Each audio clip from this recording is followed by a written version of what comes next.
한국기독교장로회가 남북 화해와 통일을 위해 진행해온 월요기도회가 올해로 10주년을 맞았습니다. 기도회를 10년간 이어온 믿음과 힘은 무엇인지 한국교회 종전평화운동본부장을 맡고 계신 열림교회 나액진 목사님 모시고 얘기 나눕니다. 목사님 안녕하세요. 네, 안녕하세요. 예. 한국기독교교회협의회 화해통일위원장을 지내셨고요. 네. 지금은 한국교회 종전평화운동본부장 맡고 계세요. 네. 한국교회를 대표해서 평화운동, 평화통일운동에 앞장서고 계신데 요즘 어떻게 지내고 계신가요? 그냥 잘 지내고 있습니다. 지난번에 이제 시민단체들하고 함께 종전 캠페인 서명을 쭉 해왔었는데 그다음 코로나 팬데믹 때문에 한 3년여 동안 좀 지지부진한 부분들도 있었습니다. 그러나 지난번에 한 20만 명이 넘는 그 서명 용지를 가지고 뉴욕과 워싱턴을 방문해서 우리 유엔 대표부나 또 유엔에 찾아가서 한반도에서 이제 전쟁을 끝내야 된다. 지금까지 쉼표로 70년을 지내왔다고 하는 것은 부끄러운 일이고 이제는 전쟁에 대해서 마침표를 찍어야 된다 하는 그 전달식을 하고 왔습니다. 네. 종전평화 캠페인 얘기는 이따 좀 뒤에 좀 다시 듣도록 하고요. 지금 이제 목사님께서 NCC 화해통일위원장 맡으신 기간 동안에 이제 종전평화운동을 몇 년 동안 진행해 오셨잖아요. 네네. 근데 지금 남북한 관계가 너무 지금 악화돼 있습니다. 그러니까요. 지금 시국 어떻게 보고 계세요? 저는 지금 시국이 가장 어려운 시국이라고 생각합니다. 우리가 잘 알다시피 전혀 이전과는 다른 상황을 지금 맞이하고 있는데요. 지난 연말에 이제 북에서 남을 통일의 상대가 아니라 이제는 교전 상대국으로 규정을 하고 또 제1 적대국으로 이렇게 설정을 하면서 여러 가지 지금 어려운 상황 속에 있습니다. 그러니까 이전과는 전혀 다른 이제 서로 다른 남남 국가로 선포를 하고 그것도 이젠 적으로 규정을 하고 지금 나아가는 상황 속에 있기 때문에 이 한반도가 지금 예측 불허의 모습이 아닌가 이런 생각을 하면서 마음속으로 굉장히 답답하기도 하고 또 이런 상황을 어떻게 뚫고 이 한반도의 평화와 통일을 이루어갈 것인가라고 하는 그런 고민들이 있습니다. 또 그것이 기도의 제목이고요. 예. 평화통일 운동 해오신 분들은 참 답답할 것 같아요. 이 상황이. 네. 근데 왜 이 상황이 벌어지고 있다고 보세요? 그동안 이제 남과 북은 여러 차례 정상회담도 했고 또 더 나아가서는 북미회담도 했습니다. 아마 북의 입장에서는 남과 북 정상회담 또 더 나아가서는 북미 정상회담을 통해서 뭔가 지금까지 이렇게 교착 상태에 있는 남북 관계를 해결하려고 하지 않았을까 이렇게 생각이 됩니다. 그래서 지난번 평양의 9.19 공동선언이라든가 또 이제 평양에서 이제 있었던 그 모든 일들을 보면 어떤 그런 의지를 보여줬잖아요. 근데 결국은 북미 회담이 하노이에서 결렬이 되면서 그 모든 것이 물거품이 돼버렸죠. 그러면서 북쪽이 이제는 이거 평화적으로 간다고 하는 것이 맞는 것인가 이런 재평가를 했던 것 같고요. 그리고 남쪽에서 적극적으로 반응하지 않는 것에 대한 불만도 있었을 거고 그런 것들이 하나로 응축이 돼서 지금 이런 상황이 오지 않았나 이런 생각이 듭니다. 예. 한반도를 둘러싼 상황이 어떻든 간에 그래도 그리스도인들은 평화를 위해서 기도해야 되지 않겠습니까? 당연하죠. 예. 평화와 통일을 결코 포기할 수 없고 그것을 위해서 많은 교회들이 그리스도인들이 함께 기도하고 있는데 특히 이제 목사님이 속해 있는 한국기독교장로회 총회 10년째 월요기도회를 진행해 오고 있어요. 네, 그렇습니다. 평화 통일을 위한 월요기도회.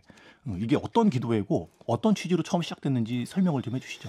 2014년도에 시작을 했는데요. 그래도 2014년도 사순절에 수유리에 있는 한신대 신대원 캠퍼스에서 이 한반도의 엄중한 상황을 뚫기 위해서는 우리가 함께 기도의 힘을 모아가야 되겠다. 또 독일에서도 사실 성 니콜라이 교회에서 월요 기도회가 시작이 돼서 그것이 이제 독일 통일의 기폭제가 되기도 하지 않았습니까? 그래서 우리 신앙인들이라고 하는 것은 결국은 기도가 가지고 있는 힘을 믿는 것이고 그래서 우리 기장총회가 총회에서 결의를 하고 2014년 사순절에 그 기도회를 월요 기도회를 시작을 해서 올해 이제 10년째가 되는 거죠. 10년째 계속 지속적으로 매주 월요일 전국의 노회가 함께 참여하고 전국의 교회가 함께 참여하고 우리 교단에 속해 있는 모든 기관들이 함께 참여해서 꾸준히 지금 기도를 해오고 있습니다. 예. 그 남북 관계는 사실 정권이 어떤 정권이 들어서냐에 따라서 이 대화의 시기가 있기도 했고 또 지금처럼 또 얼어붙은 시기도 있고 한데 10년 동안 한 주도 빼놓지 않고 매주 월요일마다 기도회를 이어올 수 있었던 힘은 뭘까? 어떤 원동력이 있었을까 궁금하네요. 기도의 힘이라고 하는 것은 우리 그리스도인들은 언제나 기도가 가지고 있는 힘을 믿고 우리는 늘 기도하는 사람들이잖아요. 근데 그런 부분들은 누구도 거부 반응은 없는 것 같아요. 우리 함께 기도하자고 하는 것에 대해서 특히 이제 우리 교단은 그동안 이제 통일 문제를 놓고 함께 의지를 모아오고 그랬기 때문에 많은 교인들이 여기에 참여를 했고요. 우리 교단에서 이제 시작한 월요 기도회가 장소를 때로는 달리하기도 하고 지역에 가서 하기도 하고 또 뭐 DMZ나 이런 현장에 가서 월요일 날 기도하기도 하고 지난번 칼수르의 총회 때는 칼수르의 총회에서 월요 기도회를 거기서 같이 이어가기도 하고요. 다양한 방법으로 이 월요 기도회를 지켜온 것이죠. 세계교회협의회 총회 기간에는 독일에서도 월요 기도를 이어갔군요. 그런데 우리가 기도할 때는 기도의 응답을 바라는 마음이 간절하잖아요. 네. 희망을 갖게 되고요. 그런데 10년 동안 기도를 했는데 이 남북 정세가 계속 이렇게 요동치는 이 흐름을 보면서 실망되는 마음이 들지는 않으세요? 저는 실망보다는 우리가 해야 할 일을 하는 것뿐이고 우리가 기도를 하면 저는 기도에 대해서 그렇게 정리를 했습니다. 내가 기도하는 그 순간에 내가 가지고 있는 문제를 가지고 하나님 앞에 내놓는 거잖아요. 그러면 내 자신의 문제를 하나님께 양도하는 것인데 기도한 이후에 그 결과나 이 모든 것들은 나에게 달려있는 게 아니고 하나님에게 달려있는 것이기 때문에 하나님께서 가장 필요한 시점에 필요한 때에 이루어 주실 것이라고 하는 그런 확신을 가지고 기도하는 것이죠. 예. 우리는 지금 당장이라도 남북 간의 어떤 평화의 국면이 만들어지기를 간절히 소망하지만 그래도 이것을 위해 기도할 때 하나님께 맡겨 놓음으로 인해서 우리의 마음은 오히려 좀 더 편해질 수도 있는 거겠네요. 그렇죠. 예. 예. 결코 우리 민족을 포기하지 않으신다는 그 믿음을 가지고 계시는 거죠. 그렇죠. 예. 앞서 독일 사례를 언급해 주셨어요. 네. 월요 기도회가 만들어진 어떤 배경도 네. 독일 교회의 사례를 보고 우리가 배워서 함께 기도하자는 마음이 모아진 거일 텐데. 맞습니다. 독일 라이프치히의 성 네. 니콜라이 교회. 네. 이 기도회는 이제 어떤 기도회고 이 기도회를 통해서 어떤 일들이 일어나는지 좀 소개해 주시죠. 예, 저도 독일의 라이프치 그 당시에는 분단됐을 때는 라이프치히가 동독 지역이었잖아요. 네. 그 동독 지역에 있는 조그만 교회입니다. 저도 몇 번 그 교회를 방문한 적이 있는데 지금은 통일되어 있지만은 동독 지역에 있었던 그 교회 안에서 니콜라이 교회를 담임했던 퓨러 목사님이 계십니다. 그 목사님이 이제 처음에 교회 안에서 청년들하고 이제 촛불을 켜고 이제 월요 기도회를 시작을 했죠. 주도적으로 이끈 분은 보네 베르거 목사님이십니다. 그 당시 아마 이 작은 월요 촛불 기도회가 어떤 결과를 이루어낼 것인가라고 하는 것은 아마 그 기도회를 이끌어갔던 퓨러 목사님이나 보네 베르거 목사님도 전혀 상상을 할 수가 없었을 겁니다. 그냥 다만 기도했을 뿐이죠. 그런데 이 기도회는 점점 시민들의 지지를 얻게 되었고 또 거대한 그런 물결로 나타나고 결국 7년 만에 1989년 9월 이제 베를린 장벽이 무너지고 독일은 통일을 이루어냈습니다. 저는 그 당시에 89년도에 독일에 있었는데요. 독일 그 베를린에서 베를린 장벽이 이제 막 무너지는 그 현상을 제가 거기서 봤고 네. 또 가서 망치를 들고 가서 베를린 장벽을 구멍을 내기도 하고 이제 완전히 무너지기 전에 그런 상황을 봤는데요. 그때 열기는 아마 대단했습니다. 근데 사실 이런 전 국민적으로 함께 독일이 통일을 이루어서 산다고 하는 우리는 하나라고 하는 우리 민족은 하나라고 하는 이런 구호 아래서 이 일을 했던 것을 추동해낸 것이 뭐냐. 그건 어떤 의미에서 보면 몇 사람이 모여서 시작했던 작은 월요 촛불 기도회가 그 시발점이 아닌가 생각을 합니다. 그래서 기도의 힘은 참 위대하다고 생각합니다. 예. 니콜라이 교회 작은 교회라고 말씀하셨잖아요. 네. 한 마을의 작은 교회, 네. 또 동독에 있는 교회에서 그렇죠. 시작된 기도회가 시작된 지 7년 만에 베를린 네. 장벽이 무너졌어요. 이게 어떻게 가능했을까? 이런 작은 기도 모임이 어떻게 전 국민의 관심을 받았고 또 이 통일로 가는 데 있어서 힘을 발휘할 수 있었을까? 그러니까 처음에 이제 몇 사람이 모여서 함께 기도하는 그 기도 모임의 진정성을 사람들이 느끼기 시작했고 또 거기에 함께 마음을 모아야 되겠다고 하는 생각을 가졌고요. 그 당시에 아마 동독 지역에서 그런 기도회 모임을 계속 이어간다라고 하는 것은 쉽지 않았을 겁니다. 왜냐하면 독일의 비밀 경찰들도 있고 네. 그걸 탄압하는 세력들이 있었을 겁니다.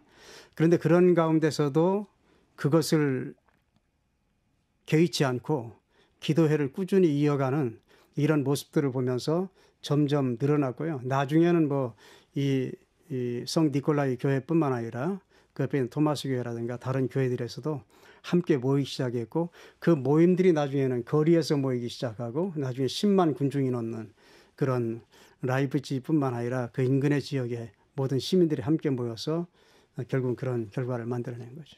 예. 독일은 기도회가 시작되고 7년 만에 통일이 이루어졌어요. 네. 근데 기장총회의 평화 통일을 위한 월요 기도회 10년 됐잖아요. 10년 동안 기도하고 있지만 이제 한반도 상황은 갈등, 교착 상황입니다.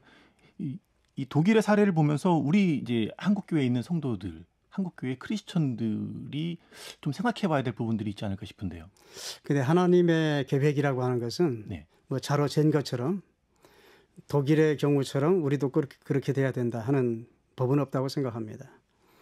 아마 하나님께서 이 한반도 상황을 어떻게 보실지는 모르겠는데 하나님께서 옛날에 한번 그런 얘기를 들은 것 같아요. 독일에 가서 무슨 회의를 할 때 독일의 어떤 주교가 우리는 이렇게 빨리 통일을 이루었는데 자기가 볼 때는 한반도에 살고 있는 크리스찬들이 훨씬 더 열심히 기도하는 것 같은데 아직도 한반도의 통일이 이루어지지 않은 것은 아마 독일보다 훨씬 더 좋은 통일을 주시려고 하나님께서 준비하시는 것 같다. 그런 얘기를 들은 것 같습니다. 저도 그런 믿음을 가지고 네. 기도하고 있는 거죠. 더 큰 소망을 가져야겠군요. 그러면. 예. 지금 이제 기도회가 10년째 한국 기독교 장로회 단독으로 지금 진행이 그렇죠. 되고 있잖아요. 예. 이제 독일 사례를 보면은 이제 전 국민이 관심을 갖는 기도회로 확산이 됐었는데 이제 지금 한반도 상황을 생각하면 더 많은 이들이 좀 이 기도회에 동참했으면 좋겠거든요. 네네. 다른 교단들 네. 또 교회 연합기관들이 참여할 수 있는 방안은 없을까요? 관심을 가지고 여기저기에서 기도하는 모임들은 저는 많이 있다고 생각이 돼요. 우리 기도회가 시작되고 나서 얼마 안 있다가 명성교회에서도 월요 기도회를 시작했던 것으로 알고 있는데 그게 지금 계속 지속되는지는 모르겠습니다. 또 지난 2018년 판문점 정상회담이 있을 때 우리 기장의 목사님들이 회담 바로 전날 철야기도회를 임진강 근처에서 했거든요. 예. 그리고서 이제 그 이후로 몇 명의 목사님들이 모여서 이 기도회를 이어가자 해서 이 교단에서 하는 월요 기도회 말고 네. DMZ에서 기도하는 그 접경 지역에 가서 기도하는 기도 모임을 지금까지 계속 이어오고 있습니다. 그 기도 모임을 이어오고 있고 그때 2018년도에 또 전주에서도 전주 교회협에서 지금 계속 월요 기도회가 아니고 거기는 주일날 오후에 기도회를 한 주도 거르지 않고 지금까지 기도를 해오고 있으니까요. 이런 기도는 점점 하나하나 확산돼 가면서 이게 기도운동이 돼 가면 기도는 우리의 마음을 담아서 하는 것이기 때문에 아마 많은 교인들이 이제 한반도의 평화와 또 통일을 염원하는 그런 마음을 가지고 함께 기도로서 마음을 모아가지 않을까 생각이 됩니다. 한 곳에 다 모여서 함께 기도하진 않지만 전국 곳곳에서 그렇죠. 한반도 문제를 가지고 기도하는 기도 네. 모임들이 이어지고 있군요. 예. 예. 근데 이제 근본적인 질문 하나 좀 드려볼게요. 네. 우리가 이제 평화 통일을 위해서 기도한다라는 얘기를 나누고 있는데 신앙적 관점에서 기독교인들이 왜 평화 통일을 위해 기도해야 할까? 이 근본적인 질문에 대해서 답을 좀 해주시겠어요? 이게 이제 성서적이고 신학적인 그런 얘기를 해달라는 거죠. 예. 우리가 성서가 얘기하는 것은 화해와 상생을 얘기하고 있지 않습니까? 또 성령이 하시는 일은 하나 되게 하시는 일이라고 말씀을 했습니다. 제가 성서적으로 보면 마귀가 하는 일이 뭘까? 제가 그 헬라어 원문을 마귀를 찾아보니까 헬라어 원문에 디아볼로스라고 되어 있어요. 디아볼로스라고 하는 것이 뭐냐면은 분리자, 비방자라고 하는 뜻입니다. 그러니까 마귀가 하는 일은 나누게 하는 것이고 다투게 하고 싸우게 하는 일인데 성령이 하시는 일은 하나 되게 하시는 일이거든요. 그러니까 사실 한국 교회는 하나님의 뜻을 따라서 또 성령의 뜻을 따라서 살아간다고 하면 정말 하나 되게 하는 일을 우리가 해야 되는데 지금 한국 교회 상황을 보면은 너무 그 교회 안에 아직도 그런 성서적인 가치 속에 신앙의 그런 어떤 기초를 두고 신앙생활 하는 것보다는 너무 배제하고 혐오하는 이런 말들이 많이 난무하지 않나 이런 생각을 가지면서 참 마음 아프게 생각합니다. 예수님도 사실은 예수님 당시에 바리새인이나 서기관들이 늘 분리하지 않았습니까? 하나님의 뜻이라고 생각하면서도 자기들에게 부합되지 않는 율법 이외의 사람들을 전부 죄인으로 규정을 하고 분리를 했는데 예수님께서는 그런 사람들을 다 품에 끌어안아서 한 식탁에서 함께 식사를 하고 예수님이 굉장히 비난도 받고 하셨지만 하나님이 하시는 일들은 그렇게 하나를 이루어가는 일이기 때문에 분단된 이 상황 속에서 적어도 우리 그리스도인들이 취해야 될 태도는 성서적이고 신앙적인 자세는 이 민족이 하나 되기를 위해서 우리가 염원하면서 함께 간절하게 기도해 나가는 것이 옳은 일이다. 그런 생각을 갖습니다. 성령은 하나 되기 하시는다는 말씀하셨는데 또 반대로 한국교회는 배제하는 것에 익숙해 있다는 말씀도 하셨어요. 그럼에도 불구하고 또 한반도 평화를 위해서 남북 통일을 위해서 그리스도인들이 계속 기도하고 또 통일을 이야기하는 것은 의미가 있을 것 같아요. 그렇죠. 우리가 한반도가 이 분단 체제를 극복하지 않고는 결국 우리가 안정된 삶을 누릴 수가 없지 않습니까?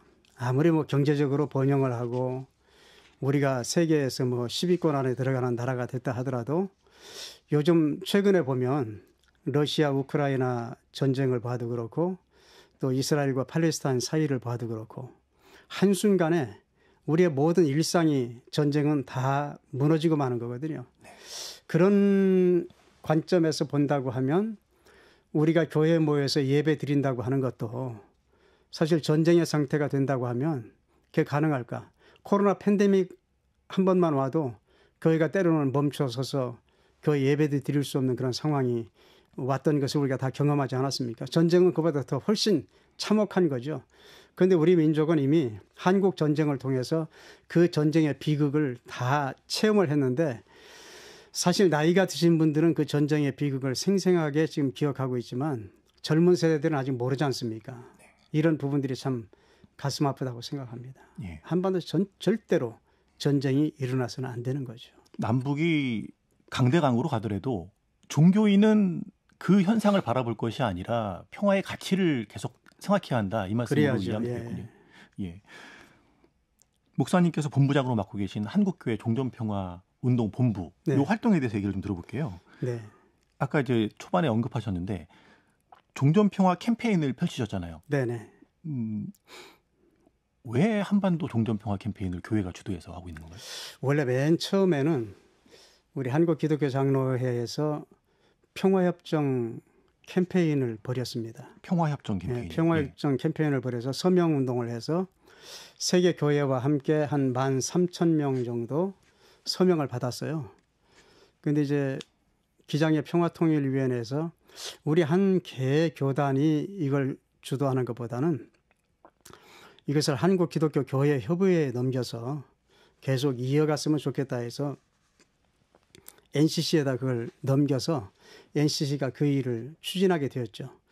근데 2013년도에 부산에서 10차 WCC 총회가 있었잖아요. 네. 그 총회가 있기 전에 이제 NCC에서 세 가지 위원회를 소위원회를 만들었습니다. 평화협정위원회하고 평화열차위원회, 평화콘서트위원회를 만들어가지고 10차 총회를 준비를 했는데요. 그때 이제 평화열차위원회는 베를린에서부터 시작해서 부산까지 이 시베리아 횡단 열차를 타고 이제 중국을 거쳐서 그다음에 북한을 통과해서 부산 총회 장소까지 가자 이런 계획을 가지고 실시를 했는데 결국 북은 통과 못했죠. 네. 단둥에서 배를 타고 이제 부산까지 그 탄 분들이 오게 되었죠. 한 115명 정도가 기차를 타고 함께 여행하면서 끊임없이 한반도의 평화를 위해서 여러 가지 행사들을 하면서 부산까지 오게 됐습니다. 근데 부산 총회에서 그런 우리 한국교회의 그런 노력들을 바라보면서 한반도에 관한 평화 성명서를 냈어요. 그 성명서를 낼 때 미래로 가는 권고안에다가 세계 교회가 한반도 평화조약 캠페인을 지지하고 함께 한다라고 하는 그런 내용을 담아서 발표를 했습니다. 그래서 그 이후로 우리 NCC가 2015년에는 그때는 이제 박근혜 정부였죠. 네. 그때 행정청원을 냈습니다. 종전선언을 해야 된다. 행정청원에 대한 답변은 계속해서 노력하겠다고 하는 그 답변을 보내왔고요. 그 이후에 이제 우리 기독교 교회 협의회가 이제 미주를 돌면서 이제 평화 조약 캠페인을 벌였고 그 다음에는 유럽 지역, 그 다음에는 아시아 지역, 그리고 마지막 네 번째는 정교회를 중심으로 해서 모스크바 또 콘스탄티노플 또 그리스 이런 정교회가 강한 지역을 돌면서 그 총대 주교하고도 함께 미사도 드리고 함께 얘기하면서 그 캠페인을 진행해 왔습니다. 그리고 이제 그 캠페인이 끝나고 나서 우리가 종교만 이렇게 해서는 안 되고 한반도의 평화나 이 종전 문제는 모든 시민들이 함께 참여해야 되는 거 아니냐. 그래서 시민사회에 제안을 해서 시민사회가 대거 거기에 참여를 해서 이제 그 종전 캠페인에 돌입하게 됐는데요. 마침 그 캠페인에 돌입하면서 코로나 팬데믹이 터진 겁니다. 그래서 사실 코로나 팬데믹 기간에 거리에서 서명을 받을 수도 없고 교회 모이지도 않고 이런 상황 속에서 우리는 이제 줌 회의를 통해서 해외 교회하고도 긴밀하게 연락하고 해외 교회도 서명을 받고 그러면서 이제 받아낸 것이 해외 교회와 해외 시민들 그리고 우리 국민들 받아낸 게 20만 명이 넘는 그런 서명을 받아가지고 그 서명 용지를 가지고 시민단체들하고 우리 종교가 함께 이제 미국을 방문해서 이제 그 뜻을 전달하고 왔습니다. 예. 그런 노력은 해왔지만 그 노력의 결과는 어떤 결과로 나타날지는 모르겠습니다. 예. 이 서명운동 처음 시작할 때 목표가 100만 명이었던 걸로 제가 기억을 1억이었을 것 같아요. 1억이었나요? 1억. 예. 그래도 20만도 상당합니다. 팬데믹 상황에서 네. 20만 명의 서명을 그래도 받아서 소중한 정성을 담아서 예. 한 분 한 분이 오프라인에서 다 서명을 해주셔서 예. 너무 감사했고요. 그래서 말씀처럼 이 서명 용지를 모아서 미국 국무 그다음에 유엔에 전달을 네. 하셨잖아요. 예. 이 과정을 보면서 세계 시민들의 반응, 이 서명에 참여했던 분들의 네. 반응, 그리고 또 이 일을 주도하시면서 느낀 소회가 있을 것 같은데요. 한 말씀 예, 제가 해주시죠. 느낀 것은 이제 WCC 11차 총회가 칼스루에서 있었지 않습니까? 거기에 우리가 종전 서명 캠페인 부스를 만들고 그 총회에 참여한 분들은 대부분 다 세계교회 지도자들이죠. 네. 그 지도자들에게 서명을 받았는데 거의 절반에 가까운 사람들이 여기에 다 와서 서명을 하고 그리고 그분들이 다 촬영에 같이 임해줬고요. 이메일 주소도 다 남겨놨고요. 그래서 그 이메일 주소도 전부 다 지금 가지고 있습니다. 그렇게 적극적으로 세계교회 지도자들이 거기에 참여했고 그분들은 단순히 한 사람이 아니고 본국에 돌아가면 수많은 그 나라의 기독교인들을 이제 이끌어가는 하나의 지도력을 가지고 있기 때문에 한반도 평화에 대한 그런 것들이 이제 확산되어 나갔으리라고 생각이 되고요. 그때 이제 거기에 참여했을 때 우리가 갈 때 그때가 더울 때니까 부채를 만들어 가지고 왔습니다. 예. 그 부채에다가 평화라고 하는 것을 한글로 써가지고 서명하는 분들에게 그 평화 부채를 하나씩 다 나눠드리면서 설명도 하고 한반도 평화를 위해서 기도해달라고 부탁을 하면서 이제 주었는데 나중에 이제 그 부채도 다 떨어졌어요. 가져간 게. 그래 나중에는 이제 거기서 붓글씨로 써가지고 종이에다가 주는데도 그것을 굉장히 소중하게 간직하는 것을 봤고요. 그러면서 이분들이 그래도 한반도 평화와 통일에 대해서 지대한 관심을 가지고 있구나. 그리고 거기에서 이제 성 스테판 교회에서 월요 기도회를 하지 않았습니까? 그때도 제가 보니까 WCC 전 총무를 비롯해서 의장, 부의장 다 그 기도회에 함께 참여하는 것을 보고 한반도 평화에 대해서 세계 교회가 이렇게 깊은 관심을 가지고 있구나 하는 것을 몸으로 피부로 느낄 수가 있었습니다. 또 아시아 기독교 교회 협의회 CCA에서도 역시 총대들에게 똑같은 그런 서명을 받았고 또 부채를 선물하고 그렇게 했습니다. 예, 한국 교회가 주도적으로 펼친 종전 평화 운동이 이제 세계 교회로 확산이 됐고 그 결과물들을 모아서 유엔에 전달이 됐는데 이게 앞으로 어떤 영향을 미칠지는 이제 우리가 또 기도하면서 또 기다려 봐야겠네요. 네네. 예, 또 다른 얘기를 들어볼게요. 지난 29일부터 한국 종교 4대 종단이 함께 네. 생명 평화 순례. 네. 이거 DMZ 일원에서 한다고 들었는데요. 네네. 이거 어떤 행사인가요? 그 DMZ는 그 평화 누리길이라고 하는 게 돼 있습니다. 한 500km 되는데요. 그 평화 누리길이 돼 있는데 많은 사람들이 그곳에 가기를 좀 꺼려하죠. 많은 사람들이 이제 그 DMZ라고 하는 것은 군인들이 있는 곳이고 또 분단을 상징하는 아픔이 서려 있는 곳이기 때문에 그곳을 가기를 두려워하죠. 그래서 과거에도 우리가 시민들과 함께 평화 손잡기 운동도 펼치고 했는데요. 작년에 이제 사순절을 맞이해서 한국 기독교 장로회는 사순절이 되면 기도회를 계속 진행해 왔습니다. 과거에 평택에 미군 기지가 들어온다고 할 때는 그 미군 기지에 텐트를 치고 거기에서 사순절 기간 동안 릴레이 기도회를 이어갔고요. 또 4대강 이제 개발을 한다고 할 때는 양수리에 그 현장에다 천막을 치고 사순절 기간 동안 천막 속에서 릴레이 기도회를 펼쳐왔고요. 작년에는 이제 DMZ를 중심으로 우리 교단이 이제 사순절 순례 기도회를 했습니다. 그래서 저 강화도에서 배 타고 1시간 정도 들어가면 볼름도라고 하는 데가 있습니다. 거기는 바로 북하고 접경된 아주 그 보름도 자체가 비무장지대예요. 예, 민통선인데요. 거기에 가서 우리가 발대식을 하고 총회장님을 비롯해서 많은 분들이 참여를 해서 거기에서부터 이제 걸어서 배 타고 나와서 강화도를 중심으로 해서 김포로 해서 또 임진각을 거쳐서 고성에 이르기까지 그때 이제 순례를 했는데 사실 이쪽에서 임진각에서 파주를 거쳐서 연천으로 해서 철원까지 가는 길은 그렇게 험하지가 않아요. 좀 걷기가 괜찮은데 철원에서부터 화천을 거쳐서 뭐 이제 인제 뭐 양구 또 고성까지 이르는 길은 굉장히 길이 험합니다. 산도 높고요. 그래서 좀 험한 구간들은 작년에 순례를 할 때는 좀 차로 이동하기도 했습니다. 그래서 2주간 동안 했는데요. 그 마지막 구간 고성 구간을 걸을 때 카톨릭 신부가 거기에 같이 참여를 했어요. 그러면서 함께 걸으면서 그 신부님이 그런 얘기를 하는 거예요. 왜 이렇게 귀한 기도를 왜 개신교만 하느냐. 우리 함께 했으면 좋겠다. 이렇게 제안을 해서 그 신부님들이랑 만났습니다.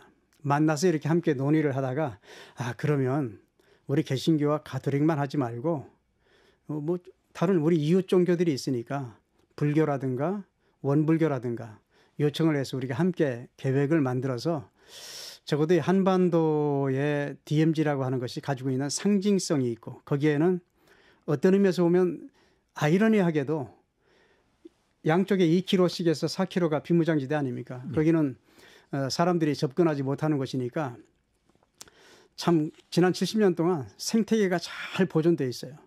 그러니까 정말 생명이라고 하는 그런 어떤 가치가 그 속에 담겨져 있는 거죠. 또 다른 하나는 아직도 분단체제로 있는 것. 그래서 절실하게 평화가 필요하고 그리고 한국전쟁을 통해서 수많은 사람들이 그곳에 죽어서 묻혀 있고 아픔이 서려 있는 곳이잖아요.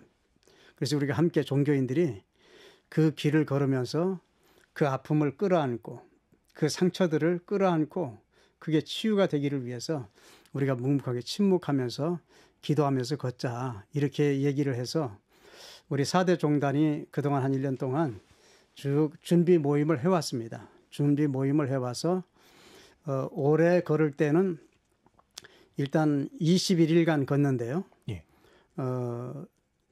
차로 점프하는 것은 하지 말고 순전히 우리의 발로 밟아서 임진각에서 고성의 DMZ 전망대까지 우리가 걷는 걸로 지금 키로수를 정해놓고요. 그리고 숙소는 대부분 이제 종교시설을 이용하는 걸로 했습니다. 천주교 작은 공소들도 있고 원불교 교당도 있고 교회도 있고 절도 있고 그렇습니다. 그런 데서 우리가 이제 잠자면서 이제 걷게 되는데 제가 이제 준비 모임에서 이렇게 준비하면서 이제 숙소나 이런 것들을 다 파악을 해보니까 어떤 공소들은 너무 열악해가지고 네. 그냥 시멘트 바닥이에요. 난방도 되지 않고 그리고 화장실은 재래식 화장실로 되어 있고 그런 곳들이 많이 있고요. 그래서 우리 이제 참여하는 분들은 전부 침낭을 하나씩 다 준비하기로 했고요. 그리고 점심 같은 경우도 도시락을 배달해서 먹자 했는데 우리가 생명과 평화의 가치를 가지고 걷는데 도시락을 배달해서 먹으면 쓰레기가 나오니까 도시락 배달하지 말자. 우리가 아침 식사를 하는 식당에다가 2인분을 준비하고 그리고 1인분은 아침에 먹고 1인분을 우리가 빈 도시락을 준비해서 거기에 담아가지고 우리가 걸어가는 도중에 길에서 점심시간은 좀 차더라도 찬 음식이라도 그 음식을 먹으면서 우리가 우리 민족의 아픔을 특히 이제 사순절이지 않습니까? 네. 주님의 고난을 우리가 생각하면서 물론 이제 이웃 종교들은 또 다른 의미를 가지고 네. 있겠습니다만은 우리 개신교나 천주교는 그런 의미를 가지고 좀 이렇게 순례 기도를 하자. 근데 이제 순례를 하는 동안 생명의 가치가 그 속에 담겨져 있기 때문에 쓰담쓰담 프로그램도 하고요. 쓰담쓰담. 예, 쓰담쓰담이라고 하는 것은 쓰레기를 담는다고 하는 뜻도 있고 네. 또 그 생명과 평화가 깃들어 있는 그것을 다 쓰다듬는다라고 하는 그런 의미도 있고요. 그래서 그날은 목요일 날로 정하고 그 목요일은 가톨릭의 교인들이 거기에 같이 참여합니다. 다 쓰레기 봉투를 가지고 우리 종교인들은 앞에서 기도하면서 걷고 뒤에서 쓰레기를 주우면서 그날 하루는 매주 목요일은 그런 행사를 하고요.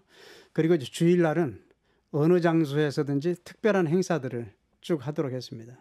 생태에 관한 영화를 보는 날도 있고 작은 음악회를 하는 날도 있고 여러 가지 프로그램들을 만들어서 지금 진행을 준비하는 가운데 있습니다. 예. 우리 민족의 아픈 분단의 현장을 우리 종교인들이 걷는 거잖아요. 그렇죠. 근데 여기에는 외국인들도 함께 참여한다고요. 네네. 이번에 이제 이 모임을 준비하는 가운데서 이제 이 아까 얘기한 우리 기장의 월요 평화기도회 말고 지난번 이제 판문점 정상회담 그 철야 기도회에 참여했던 그 목사님들을 중심으로 또 DMZ 월요 기도회가 따로 있습니다. 그래서 네. 매주 이제 DMZ 접경 지역에 가서 기도를 합니다. 겨울에는 찬 눈 위에서도 앉아서 기도를 하고 이것을 계속 진행해 왔는데 철원에서 많이 모이죠. 그 철원의 소이산에 올라가서 많이 기도를 하는데 거기서 보면은 이제 북쪽이 다 보이고 그래서 북쪽을 바라보면서 우리가 함께 기도를 이어오는데 거기에 일본에서 온 스님 한 분이 익고 스님이라고 예. 지금 한 7, 8년 됐을 겁니다. 매일 하루도 안 빠지고 거기에 올라와서 기도를 합니다. 나중에 사연을 그 어머니하고 그 어머니도 스님이십니다. 두 분을 모셔서 이제 식사를 하면서 식사 자리에서 사연을 들었는데 과거에 이제 일본이 조선 땅에 너무 몹쓸 짓을 했다는 겁니다.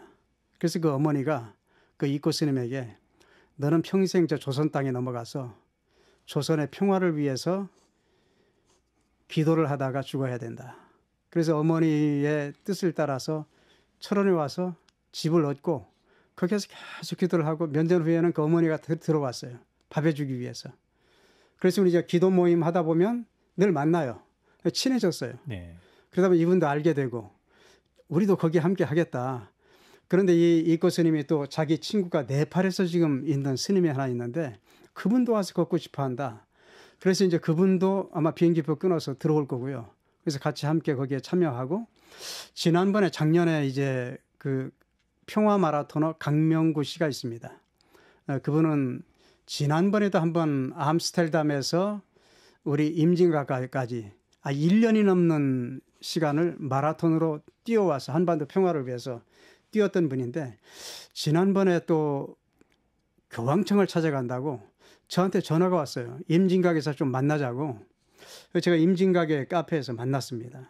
만났더니 계획서를 보여주면서 저보고 준비위원장을 해달라고 그러는데 저는 현지 교회를 목회를 하고 있기 때문에 거기에 참여할 수는 없고 뒤에서 기도는 해드리겠다 했는데 제주에서부터 시작을 해가지고 임진각에서 발대식을 하고 이분이 이제 뛰어서 바티칸까지 그건 한 1년 걸려서 갔습니다. 가면서도 이제 카톡으로 계속 주고받고 했는데 교황을 아련하고 그 교황으로 하여금 성탄절에 우리 판문점에 와서 한반도 평화를 위해서 미사를 드려달라고 하는 것을 요청하기 위해서 거기를 뛰어갔던 거죠. 그런데 마침 교황청에서는 개인적으로는 접견할 수 없고 교황이 나와서 베드로 광장에서 사람들을 접견할 때 맨 앞에 앉아 있다가 교황과 만날 수 있는 기회를 주겠다고 해서 이 강명구 씨가 그것을 전달을 했습니다. 교황에게 직접 전달하고 이제 만나고 왔는데 강명구 씨도 우리와 함께 이 DMZ 평화 순례 기도회에 함께 하겠다고. 이번 또 원불교 교인이에요. 예. 원불교 교인이기 때문에 함께 하고 또 이 강명구 교수를 돕는 또 교수님도 한 분 계신데 그분도 함께 같이 하겠다고 신청을 해서 함께 걷게 됩니다. 예. 한국 기독교 장로회가 사순절에 시작했던 이 기도회가 종교를 넘어서 이제 한반도 평화를 바라는 모든 이들의 이 평화 순례로 이어지고 있는 거군요. 이 목사님 오랫동안 이제 평화를 위해서 기도해 오셨잖아요. 월요기도회가 10년이 됐고요. 네. 또 이런저런 활동들로 남북 평화를 위해서 힘써오고 계시는데 여전히 이제 현실이 막막해요.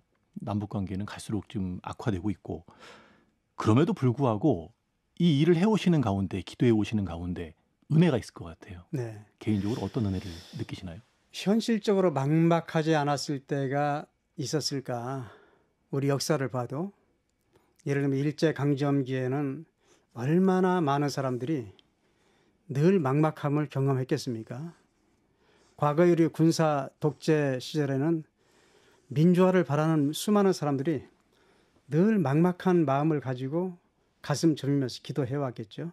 그러나 우리가 지나놓고 보면 어느 한순간에 일제강점기에서 우리가 해방도 됐고 민주화를 이뤄내기도 하고 이런 과정들을 본다고 하면 우리 시각에서 조급하게 생각할 것은 아니라고 생각이 되고요. 그래서 하나님께서 하시는 일들을 기다리면서 인내하면서 긴 호흡으로 우리는 기도해야 된다 이런 생각을 갖습니다.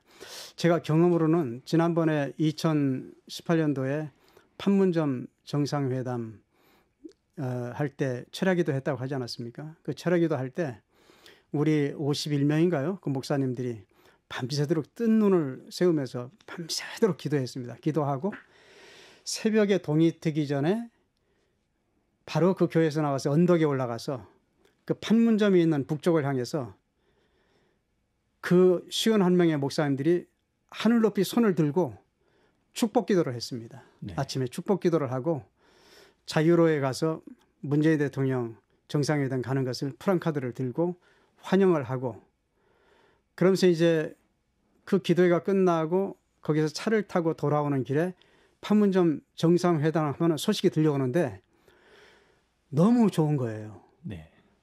운전하기가 힘들더라고요. 눈물이 났어요.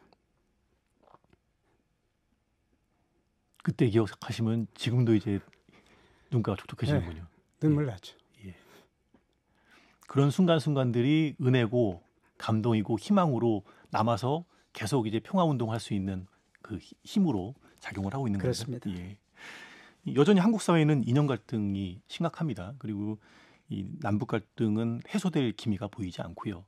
그럼에도 불구하고 목사님이 가지셨던 그런 희망을 가지고 우리도 함께 기도해야 될 텐데 좀 막막합니다. 어떤 기도를 해야 될지. 남북 관계 이 상황 속에서 이 땅의 그리스도인들은 어떤 기도를 해야 될까요? 끝으로 한 말씀 해주시죠. 우리가 기도라고 할 때 기도라고 하는 것이 내 가진 것을 하나님께 요구하는 것으로 대부분 생각하지 않습니까? 저는 기도라고 하는 것은 철저하게 하나님의 눈으로 우리 역사를 들여다보고 하나님의 눈으로 우리 자신을 들여다보는 아주 깊은 그런 성찰이 저는 기도라고 생각을 합니다. 저는 우리 한국교회가 그러한 깊이에까지 가야 되지 않을까. 그래서 정말 하나님께서 우리 한국교회를 어떻게 바라보고 계실까? 이 분단의 상황을 어떻게 보고 계실까를 가슴속에 담고 절절하게 우리가 기도를 해 나가면 반드시 하나님께서는 거기에 대한 하나님의 방법으로 또 하나님의 뜻으로 그 일을 이루어가지 않을까 하는 그런 희망을 늘 가지고 있습니다. 그렇기 때문에 절망하지 않는 겁니다. 제가 보면 뭐 아브라함도 25년 돼서 이삭을 얻었지 않습니까?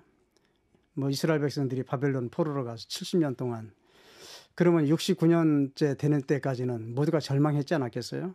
근데 어느 한순간에 하나님의 때가 되면 저는 카이로스의 때라고 생각이 드는데 하나님의 시간 그 카이로스의 때를 생각하면서 기도하는 것이지 우리가 일상적인 우리 연대기적으로 이 속에서 이루어지는 크로노스의 그런 시간 개념에서 우리가 기도하는 게 아니고 정말 하나님의 때를 기다리면서 우리가 기도를 묵묵히 해나가야 된다고 생각합니다. 예. 지치지 말고. 예. 인간의 눈으로 봤을 때는 역사는 항상 막막했다. 네. 그러나 하나님의 눈으로 돌아본다면 분명히 희망은 있다. 네. 예, 그 말씀을 기억하고 사순절 기간에 한반도 평화를 위해서 우리 모두 함께 기도하면 좋겠네요. 네. 예, 목사님 오늘 말씀 감사합니다. 네. 감사합니다.